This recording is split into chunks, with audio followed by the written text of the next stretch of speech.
Hello all, welcome back to CS YouTube channel. ಇತ್ತೀಚೆಗೆ release ಆಗಿರುವಂಥ OTTಯಲ್ಲಿ ಅವೈಲಬಲ್ ಇರುವಂಥ ಟಾಪ್ 7 ಸಿನಿಮಾಗಳ ಲಿಸ್ಟ್ನ ನಾನು ನಿಮಗೆ ಇವತ್ತು ಕೊಡ್ತಾ ಇದ್ದೀನಿ. ಸೊ ಈ ವಿಡಿಯೋದಲ್ಲಿ ಯಾವೆಲ್ಲ ಸಿನಿಮಾಗಳು ಬರ್ತವೆ, ಯಾವೆಲ್ಲ ಇತ್ತೀಚೆಗೆ ರಿಲೀಸ್ ಆಗಿರುವಂಥ OTT ಸಿನಿಮಾಗಳು ಅತಿ ಹೆಚ್ಚು ಟ್ರೆಂಡಲ್ಲಿದ್ದಾವೆ ಮತ್ತು ಬೆಸ್ಟು ಅನಿಸಿದೆ ನನ್ನ ಪ್ರಕಾರ ಅಂತ ಈ ಲಿಸ್ಟಲ್ಲಿ ಹೇಳ್ತಾ ಹೋಗ್ತೀನಿ. ಅದಕ್ಕೂ ಮುಂಚೆ ನೀವಿನ್ನು ನನ್ನ ಚಾನಲ್ಗೆ ಸಬ್ಸ್ಕ್ರೈಬ್ ಆಗಿಲ್ಲ ಅಂದರೆ ಇವಾಗಲೇ ಸಬ್ಸ್ಕ್ರೈಬ್ ಮಾಡ್ಕೊಳ್ಳಿ, ಹಾಗೆ ಪಕ್ಕದಲ್ಲಿರೋ ಬೆಲ್ ಐಕಾನ್ ಕೂಡ ಪ್ರೆಸ್ ಮಾಡ್ಕೊಳ್ಳಿ. ಮೊದಲದಾಗಿ ಇತ್ತೀಚೆಗೆ ರಿಲೀಸ್ ಆಗಿರುವಂಥ OTT ಮೂವೀಸ್ ಅಲ್ಲಿ ಮೊದಲು ಬರುವಂಥದ್ದು ಮಿಸ್ ಯು. ಇದು ಒಂದು ಲವ್ ಕಮ್ ಥ್ರಿಲ್ಲರ್ ಸಿನಿಮಾ. ಇದು ಅಮೆಜಾನ್ ಪ್ರೈಮ್ ನಲ್ಲಿ ಅವೈಲಬಲ್ ಇದೆ. ಹಾಗೂ ಈ ಸಿನಿಮಾಗೆ IMDb ಕಡೆಯಿಂದ 6.8 ರೇಟಿಂಗ್ ಕೂಡ ಸಿಕ್ಕಿದೆ.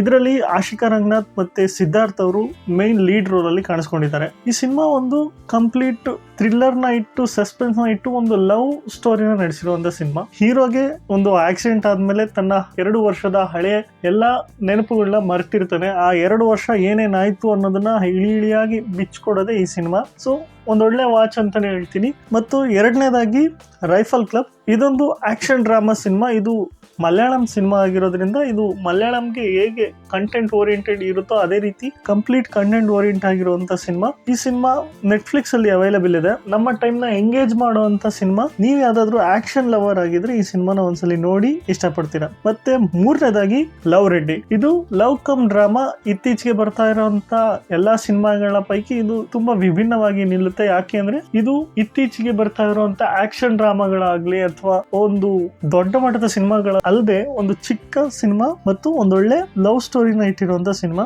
ಇದು ಕನ್ನಡ ಮತ್ತು ತೆಲುಗು 2 ವರ್ಷನ್ ಅಲ್ಲಿ ಕೂಡ ಅವೈಲಬಲ್ ಇದೆ. ಕನ್ನಡದ ಎಷ್ಟೋ ಜನ ನಟ ನಟಿಯರು, ಹಿರಿಯ ಕಲಾವಿದರು ಎಲ್ಲರೂ ಕೂಡ ಈ ಸಿನಿಮಾದಲ್ಲಿ ಅಭಿನಯಿಸಿದ್ದಾರೆ. ಸುಮಾರು ಚಿತ್ರ ನಡೆಯೋದು ಕರ್ನಾಟಕದ ನಮ್ಮ KSRTC ಬಸ್ಸಲ್ಲೇ. ಒಂದೊಳ್ಳೆ ಲವ್ ಸ್ಟೋರಿ ಸಿನಿಮಾ, ಖಂಡಿತ ಮಿಸ್ ಮಾಡದೆ ಒಮ್ಮೆ ನೋಡಿ. ಇದು ಸದ್ಯಕ್ಕೆ ತೆಲುಗು ವರ್ಷನ್ ಅಲ್ಲಿ ಆಹಾದಲ್ಲಿ ಅವೈಲಬಲ್ ಇದೆ. ಮುಂದಿನ ಸಿನಿಮಾ ವಿಡುದಲೈ ಪಾರ್ಟ್ 2. ಇದೊಂದು ಆಕ್ಷನ್ ಡ್ರಾಮಾ ಸಿನಿಮಾ. ವಿಡುದಲೈ ಪಾರ್ಟ್ 1 ನೋಡಿರೋರಿಗೆ ಈ ಸಿನಿಮಾ ತುಂಬಾ ಚೆನ್ನಾಗಿ ಅರ್ಥ ಆಗುತ್ತೆ. ವಿಡುದಲೈ ಪಾರ್ಟ್ 1 ನಲ್ಲಿ ಕೇವಲ ಒಬ್ಬ ವಿಲನ್ ನ ಹಿಡಿಯುವಂತ ಪೊಲೀಸ್ ನ ಬಗ್ಗೆ ಕೇವಲ ಒಂದು ರಾತ್ರಿಯಲ್ಲಿ ಅಥವಾ 1-2 ದಿವಸದಲ್ಲಿ ಆಗುವಂತ ಸ್ಟೋರಿನ ತೋರಿಸಿದ್ರು. ಆದ್ರೆ ವಿಡುದಲೈ ಪಾರ್ಟ್ 2 ಅಲ್ಲಿ ಆ ವಿಲನ್ ನ ಕಂಪ್ಲೀಟ್ ಸ್ಟೋರಿನ ತೋರಿಸ್ತಾರೆ. ಅವನು ಚಿಕ್ಕೋನಿಂದ ಹಿಡಿದು ಅವನು ಆ ಊರಿಗೆ ಬಂದ ಮೇಲೆ ಆ ಊರಲ್ಲಿ ಏನೇನಾಯ್ತು, ಅವನು ಹೇಗೆ ಈ ನಕ್ಸಲೈಟ್ ಆದ ಅನ್ನೋದ್ರ ಬಗ್ಗೆ ಕಂಪ್ಲೀಟ್ ಸ್ಟೋರಿನ ಹೇಳ್ತಾ ಬರ್ತಾರೆ. ಸೊ ಇದೊಂದು ಒಳ್ಳೆ ಆಕ್ಷನ್ ಮತ್ತೆ ವಿಟ್ರಿವೆಲ್ ಅವರ ಟ್ರೇಡ್ ಮಾರ್ಕ್ ಇರುವಂತ ಸಿನಿಮಾ. ಒಂದೊಳ್ಳೆ ಎಂಟರ್ಟೈನ್ಮೆಂಟ್ ಅಂತಾನೆ ಹೇಳ್ತೀನಿ.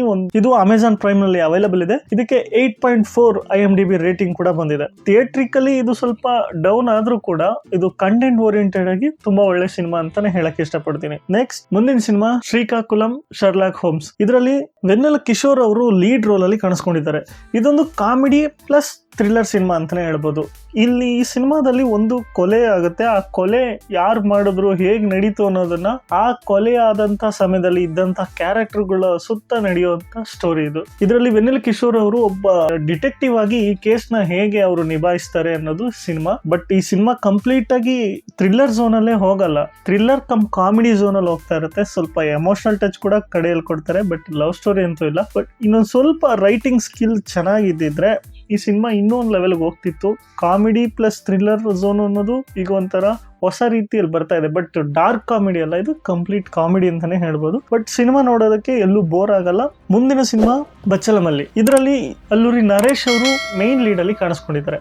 ಇದೊಂದು action drama cinema. Alluri Naresh ಅಂದ್ರೆ ನಮ್ ತಲೆಗೆ ಬರ್ತಿದ್ದು ಮೊದಲು ಇವರೊಬ್ಬ ಕಾಮಿಡಿ ಆಕ್ಟರ್. ನಮ್ಮ ಕನ್ನಡದಲ್ಲಿ ಈಗ ಚಿಕ್ಕಣ್ಣ ಶರಣ್ ಯಾವ ರೀತಿ ಇದಾರೋ ಆ ರೀತಿಯಲ್ಲಿ ನರೇಶ್ ಅವರು ಇದ್ರು. ಆದ್ರೆ ಒಂದು ಸಿನಿಮಾ ಆದ್ಮೇಲೆ ಅವರು ಕಂಪ್ಲೀಟ್ ಝೋನೇ ಚೇಂಜ್ ಆಗೋಯ್ತು. ಕಾಮಿಡಿಯನ್ ಇದ್ದವರು ಈಗ ಒಬ್ಬ ಆಕ್ಷನ್ ಹೀರೋ ಆಗಿ ಬದಲಾದ್ರು. ಸೊ ಈ ಸಿನಿಮಾ ಕೂಡ ಅದೇ ರೀತಿ ಒಂದು ಆಕ್ಷನ್ ಡ್ರಾಮಾ ಸಿನಿಮಾ ಇದೊಂದು ಲವ್ ಸ್ಟೋರಿ ಸಿನಿಮಾ ಅಂತಾನು ಹೇಳ್ಬೋದು. ಈ ಸಿನಿಮಾ ಒಂದು ಒಳ್ಳೆ ರೇಟಿಂಗ್ ಕೂಡ ಬರ್ಕೊಂಡಿದೆ. IMDb ಅಲ್ಲಿ ಈ ಸಿನಿಮಾಗೆ 8.7 ರೇಟಿಂಗ್ ಸಿಕ್ಕಿದೆ ಮತ್ತು ಅಮೆಜಾನ್ ಪ್ರೈಮ್ ನಲ್ಲಿ ಇದು ಅವೈಲಬಲ್ ಇದೆ. ಹೋಗಿ ನೋಡಿ, ಇದು ನಿಮ್ಗೂ ಕೂಡ ಇಷ್ಟ ಆಗುತ್ತೆ.